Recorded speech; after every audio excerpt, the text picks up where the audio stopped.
Go. Hello everyone. We want to welcome to our office today Cris Candice. She's the president of Equality Loudoun.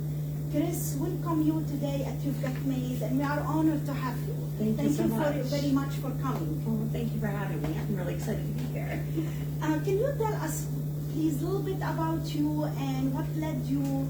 I know we did talk before. You said you've been with them from 2019. 2019. What led you to come to them? And a little bit goodness. about you, what made you to get to Equality Loudoun? Absolutely. So about me, oh my goodness, there's so much. So I'm actually started off in the United States Air Force.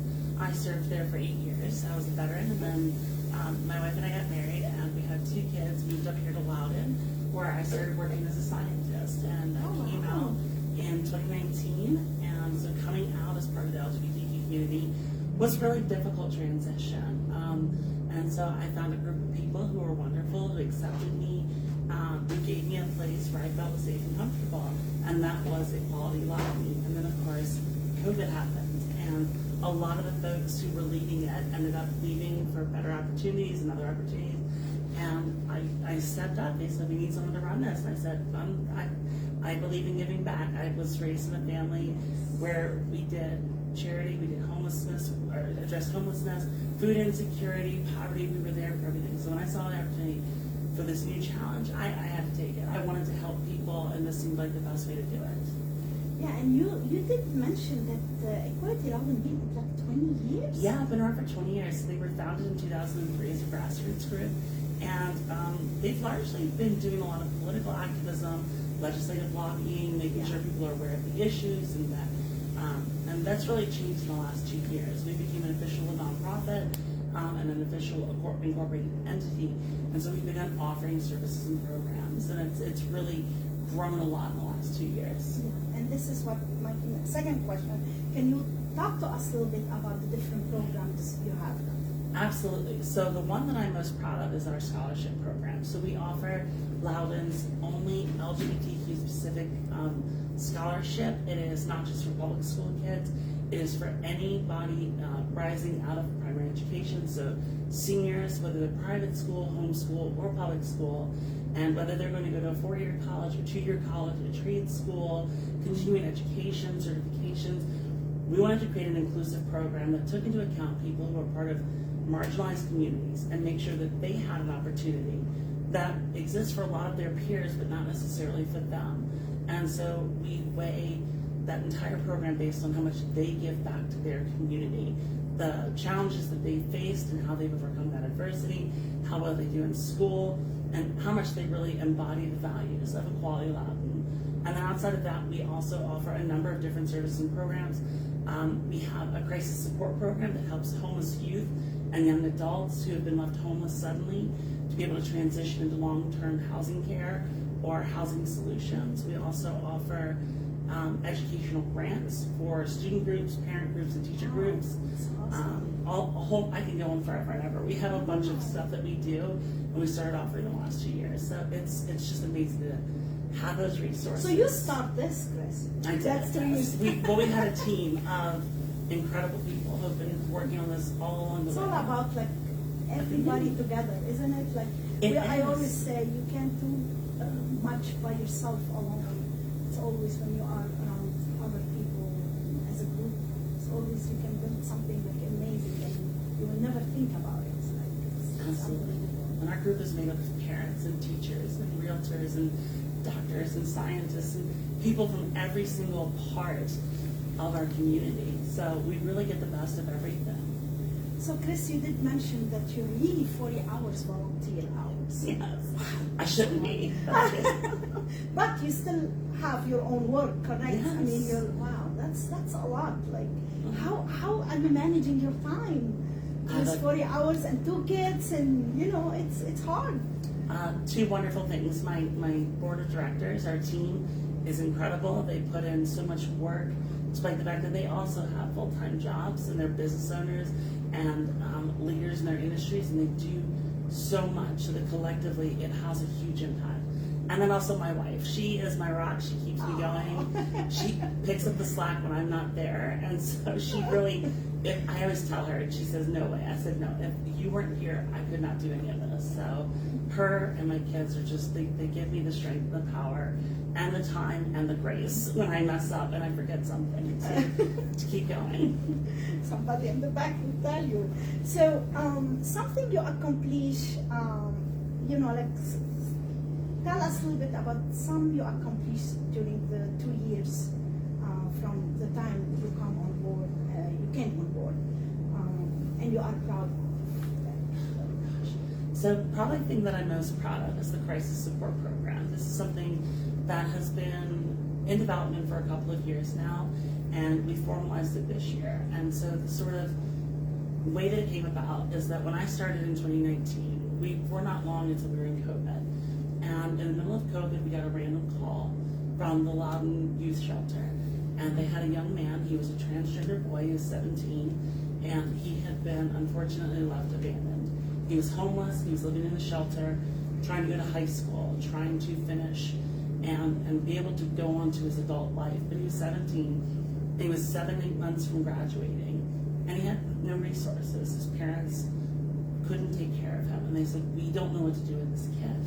So my family and I, we took him in for a couple of days while we worked to find him a permanent long-term home. And what I realized is that when you're left in that position, you have no car, you have no phone, you don't even sometimes have a suitcase or clothes or food, and since then, and no money. And so while we have an amazing number of nonprofits that help provide things like clothing and phones and food and housing, there's a gap between when somebody can get those services and when they experience it. So especially for LGBTQ kids.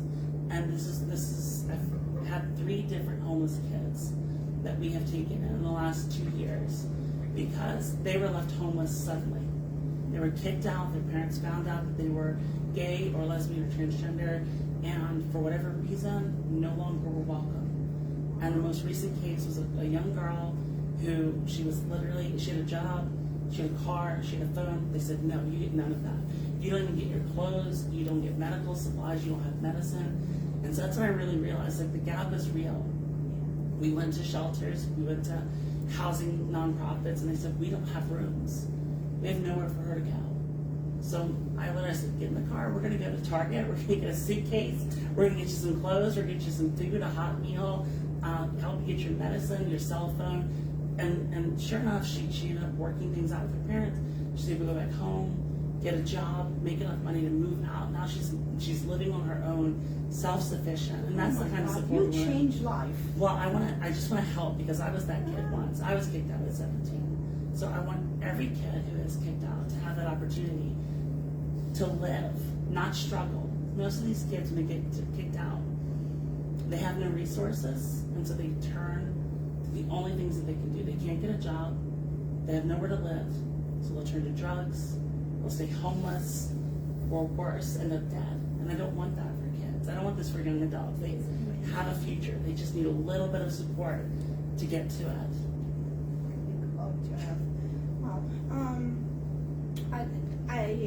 I'm just getting a little bit emotional. I'm sorry. It's okay. Events. My favorite part. Everybody's favorite part. Something coming up in June. Yes. Loudoun Pride. You've got made.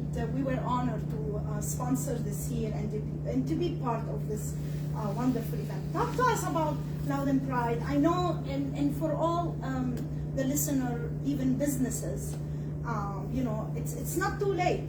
They can still. I know that you stopped taking sponsorship or anything like that, but you still open for anyone. Can you talk to us about Loudoun Pride a little bit? Well, first I want to thank you for being a sponsor, because without your generosity, it would not happen. And the generosity of so many businesses. We have about 20 sponsors right now, and they come from all over, because this is really such an important place for people who don't have a place, and that's the point of the Pride Festival. It is a fun, family-centric community festival. It is going to have so many wonderful things for people of all ages and all backgrounds. We are going to have a main stage with 2 headliner bands. One is the Reagan Years, They're our headliner, and they're incredible. Anybody who knows, they sell out the Tally Ho up in Leesburg every time they come because it's just so much. They're so much fun. And then we have a side stage that has a lot of family activities. We're gonna have local bands, student bands, magicians, performers, all sorts of stuff.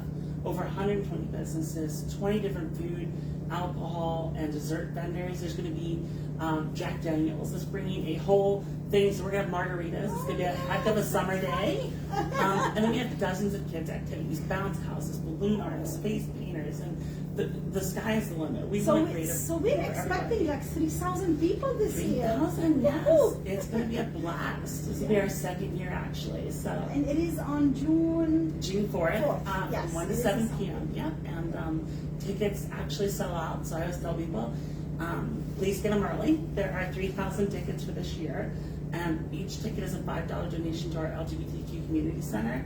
And it's just a wonderful day. It's a wonderful day for everybody. And if you ever felt like that person who didn't fit in, or like you're trying to find your place, this is that place. Oh. And this is annually, right? This event. Okay. Any other event during the year? You Oh my guys goodness. We do a lot of events, actually. Wow. Okay. So we're launching a whole new slate of events this year, as well as some of our favorites. We just had Drag Bingo, which is a really fun bingo night down at Finnegan's here in Ashburn, or down the street in Ashburn, rather. We do our Halloween Screen Party, which is a Halloween party. Last year we did it at Vanish, and then we're also going to be. Vanish. Isn't it wonderful? Oh my God, the beer is delicious. So, and then this year we're trying to add on. We've started a trivia night over at Finnegan's I think it's the first Tuesday. Don't quote me on that. Working on a Pride Prom. So you're so active. A movie night for teens. We're partnering with Safe Space Nova that provides therapy for teens and families, and so we're going to work together on a movie night for them, and it's just a whole bunch of events. And we always have our favorite, which is our cookie party. We have a cookie exchange at the end of the year. Everyone is welcome. It's just a great, really low pressure environment. We meet at a library, we exchange recipes and exchange cookies, and it's just a great way to meet people and have fun and enjoy the year. Yeah, wow, you're busy guys. Yeah. So, the most need this year, we know that you give a lot, you guys, to the community, but also, you need the community too. Absolutely. So what is the most need you are looking for this year? Well, that's a tough one. So I think the two things that we are working the most on right now is finding the funding for our scholarship program. Last year we gave out the first scholarships, $4,000 in scholarships and $2,000 in grants. This year we are $7,000 out of our $10,000 goal. We want to give $10,000 to the students here in the county. So we're almost there. Folks can go online to our website and just help us close that little gap. That would be wonderful. You're very close. You will make it. It's still not mid of the year yet. I know. Well, and we actually start our scholarship program now. The applications are available, and we make our selections in May. So it's a wonderful. The other thing is our community center. So we're trying to open a community center that is open to everybody, and we want to offer a hub of all the things that the nonprofits in the area work on, like food, like clothing, like employment resources, housing resources, a place where somebody can have a job interview, or if you're just a person who needs time and space, just a place for them to be and exist and not have to worry about the world, a place to feel safe. And that's, something we really dream of, creating a community center where all of the community, everyone, not just LGBTQ people, but all people can come and be safe and feel welcome and accepted. What about volunteer? Like, do you look sometimes? Do you need some volunteer? So our biggest volunteer thing is Pride. So if you're looking just to come in and help for a day, Pride is the big one because it takes about 100 volunteers the day of to make it happen. And then throughout the year, what we do is we have folks that work with our board of directors in different capacities on different projects. We have a board of 9 volunteers, and we have 20 different roles that we try to fill to focus on different mission areas, like employment and business development, faith groups and places of worship, and those sorts of things. So we have a lot of long-term volunteer roles. We have some short-term volunteer roles, and we'll be developing more. I think on the 22nd, which is next weekend, we're going to help with the Leesburg cleanup. So anybody who wants to join us there down at Raffalo Park, that's a great event. So just come and get your hands dirty and have some fun. Yeah. Cris, can you share the website or where we can find, all this information? Absolutely. And whatever the listener, they can go to what website, and of course all the event, any programs, everybody can find it there. Absolutely. So our website is eqloco.com, Equality Loudoun County, EQLOCO. We also have all of our Pride information available at loudounpride.org. And then we also have our Equality Allies program, which is if you're a business owner and you want to become a place that not only seeks out, but provides safe and accepting services, whether you're a doctor or you're a house of worship or you're a business owner, it's equalityallies.org. And then you can, of course, find us on Facebook or Instagram. And soon, I'm sure, TikTok. Oh, yeah, TikTok, the big thing right now. Big thing. We're still figuring it out. I tell people I'm not as young as I look. I'm getting close to 40. I'm not a big fan of TikTok. I'm not there. I'm too old for that. Yeah, I am too. Cris, I can wait for June. I can wait, and especially it's gonna be 80s in music. So for the people who love 80s, you know where you need to go on June 4th. Thank you very much for being here. We are so proud to have you with all your 40 hours work, and basically, let's say 40 and 40, so it's 80 hours you have a week because you have your full-time job. I'm glad I was able to take 30 minutes from Oh, our no, time. thank you for having me. It's been a blast. Thank you, Cris, and good luck for everything you do, and keep going. So this is amazing what you're doing, guys. Thank you so very much. Thank you.